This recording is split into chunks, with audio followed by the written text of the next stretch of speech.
Salutations, everybody. It is Maddie here today. Hope you're all doing absolutely excellent. Today, I get to be that guy, like the little bit of the party pooper, just a little bit, okay? Because I've been loving my time with Oblivion Remaster, and generally speaking, I have very little complaints. But there's two ways of really looking at this video, because again, normally I'm the guy who's like, hey, it's all fine. We're having a good time here. Lighten up, would you? So just to make sure that the goal of this video is clear, what I'm trying to do is kind of a twofer here. Like, first and foremost, obviously it's about Oblivion Remaster, future patches. What can Bethesda include to make this the best possible product when they walk away from it?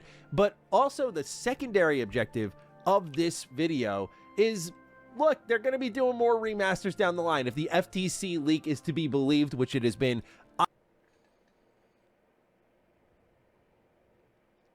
Oh my gosh. Oh my gosh. Wait a second. What? They called an Oblivion Remaster in 2022?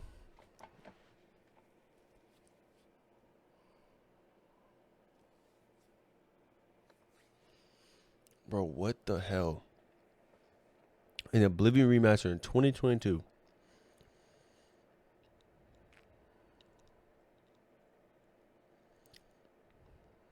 And now this does make sense, though. Because Indiana Jones did come out, I think, 2024. Like the end of 2024. So, yeah. Makes sense. This shit is sad. This shit is really sad.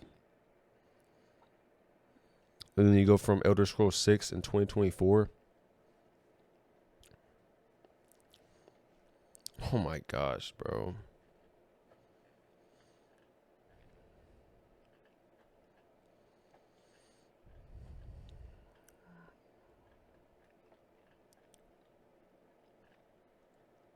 Dishonored 3.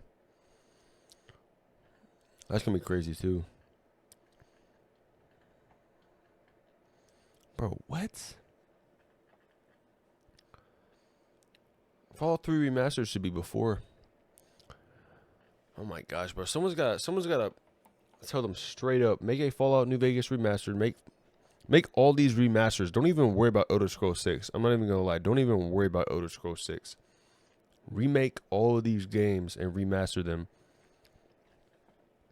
And then release Elder Scrolls 6. Me personally, I just don't even care. I just wait it out.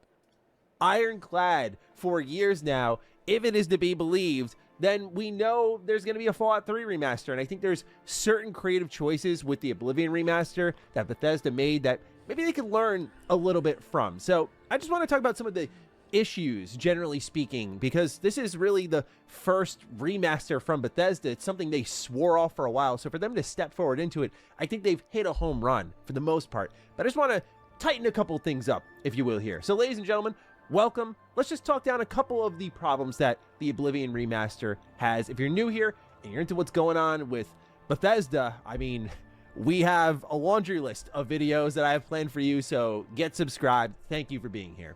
But before we go any further, a quick word from today's sponsor. The following video is sponsored by Opera GX. I know we've talked a lot about Oblivion lately, but what if I told you could turn your browser into the terminal from Fallout? It's time to give your browser a face. How about closing down tabs? Now you may have seen that and went, all right, Maddie, cool. So as you're browsing around, you get your favorite retro rebound video and check out what we got going on in picture-in-picture in today's video. Holy shit, that was a 2-minute I want to start off with difficulty because I think Starfield figured this one out really well.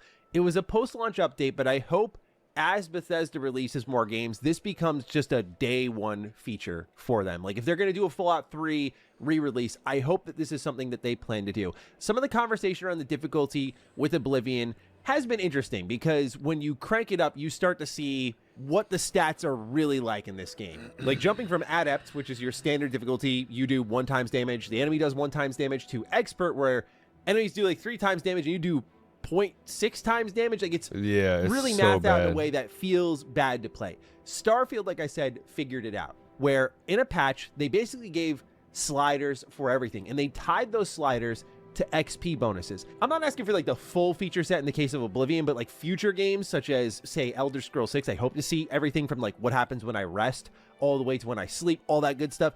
What I'm talking about here is just a slider for my damage and the enemy damage, and just tweaking XP gains on the skills I use during those encounters based on how easy or difficult I've made it. I think that would solve a lot of problems here, because in Starfield, like, I turned mine to a hardcore shooter and I had a blast with it that way. I turned up my damage all the way, so if I see you and I pop you, that's it.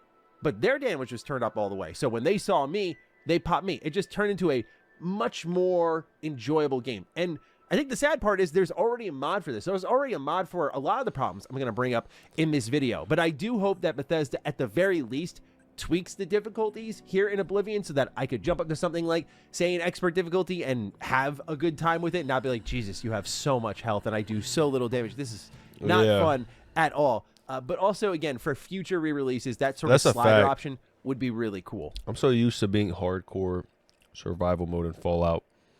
And then when I try it in Oblivion, I'm just like, I'm done. There's nothing I could do. Performance is something I've talked about a lot, so I wanted to kind of dial in on a primary gameplay issue and then a primary technical issue I was having with Oblivion Remaster.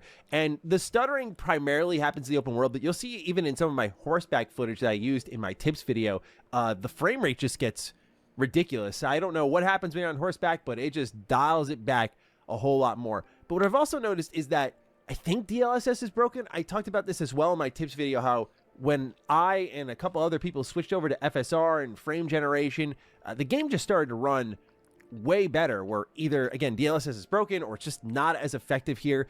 But there's also just crashing, lots of crashes. I've had 3 in about 20 hours. My wife has had 3 in about 5 hours on the Xbox Series S. Our editor, Dan, I mean, he has tons of footage to show you on all of his crashes, just crashes upon crashes upon crashes. He's had over 10 since he started. So we're all experiencing, everyone I've talked to is experiencing it.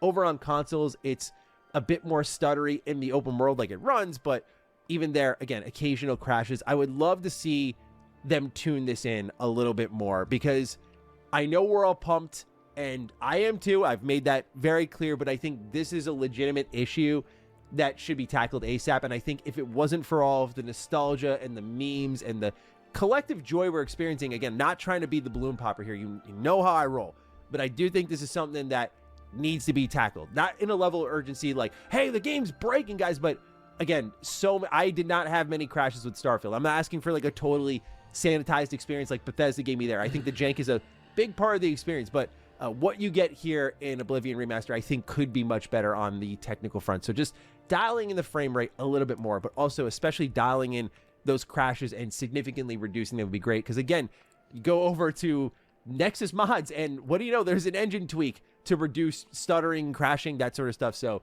I would love for Bethesda to just get ahead of their community, because some of the ideas that they put into this remaster were from their own modders with the Oblivion scene. And I don't want to get your hopes up too much when it comes to patches, because there was a quiet patch drop for the Game Pass version of Oblivion Remaster on PC. And you'll see here in this image that they got rid of all the upscaling options in the graphical options menu. And there were people in the replies saying they had a similar issue. So just want to make sure, if there's another sort of remaster from Bethesda, these technical issues, like if you're going to come in and fix it, don't make it worse. I don't really have to spell it out any further than that, though.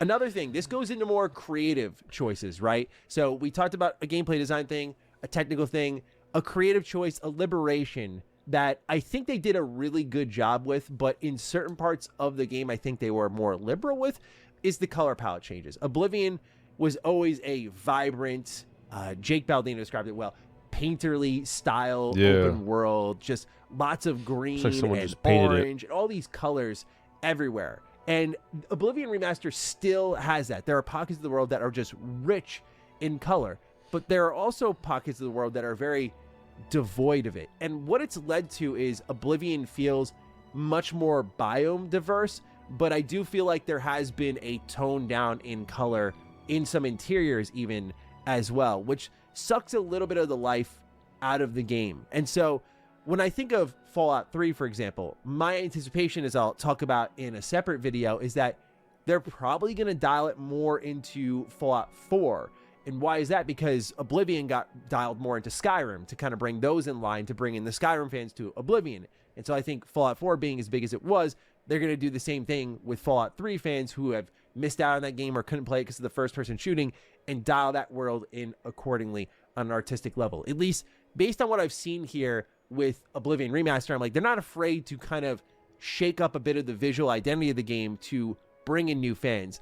Fallout 3, in its case, that kind of green and brown, I don't know if Bethesda's really going to want it to be all of that when they bring it back to us all again. But I think they just need to be a little bit more careful with it, because for the most part, Oblivion has these moments where it is beautiful, particularly when you're in those like dense forests or you're in the snow-capped mountains. That's where I think the game looks its best with the color. So when it strips it away, it feels less like a biome and more like a strange creative choice.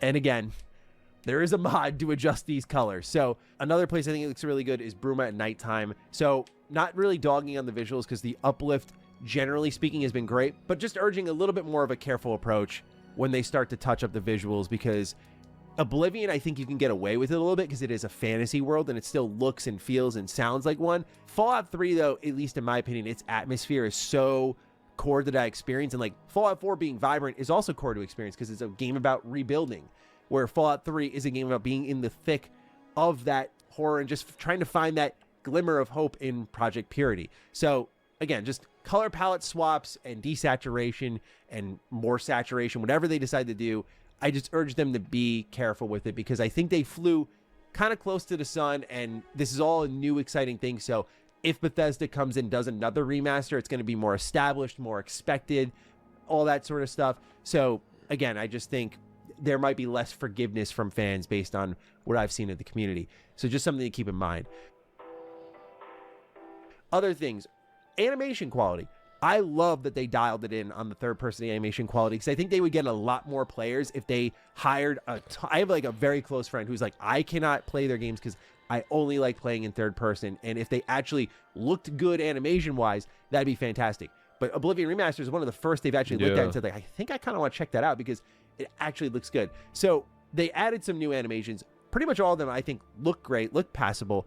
And then there's the running animation, the Naruto running animation. That's crazy. And if you run up a hill in third person while sprinting, yeah, looks a little funky and it doesn't work very well. And you end up kind of just hopping up the hill. His head's not even there. Something, again, to just keep in mind here, that the animation changes are good and welcome. But in the case of Oblivion, which I actually like playing more in third person than first person, when you do these animations that are on a level of ridiculousness as the being able to like jog diagonally and just glide across the ground, I feel like Bethesda, and most likely Virtuos with their next remaster, just needs to be careful about some animations and how they interact with the world space, because, and this is no disrespect to the modding community, because I know how much they carry the water here in the BGS conversation, but like it did feel like modder project. Hey, like you got sprinting, like it's, here you go. It is what it is.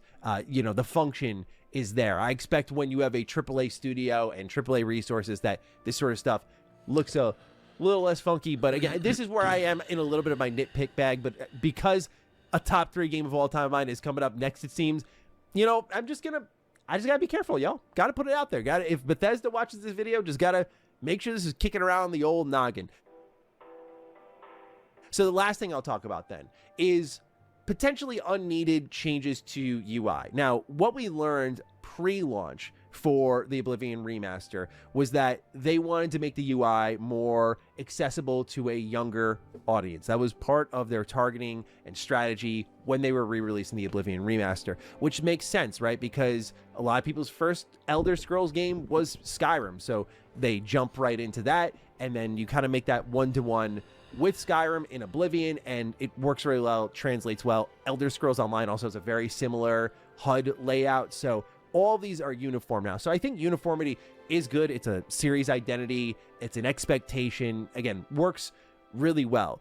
And when I think about Fallout a little bit, I think they're going to bring a lot more in line with Fallout 4. Now, looking at unneeded UI changes in Oblivion Remaster, I think of things like the local map tab. It is a little thing at the end of the day. So that's why it's at the back end of the video as we wrap things up. Not harping on it too hardcore, but why is that a change at the end of the day? Why are there sub-tabs within sub-tabs for like your options menu, but then you change the local map and tie it to a zoom feature that many people, myself included, were like, wait, what?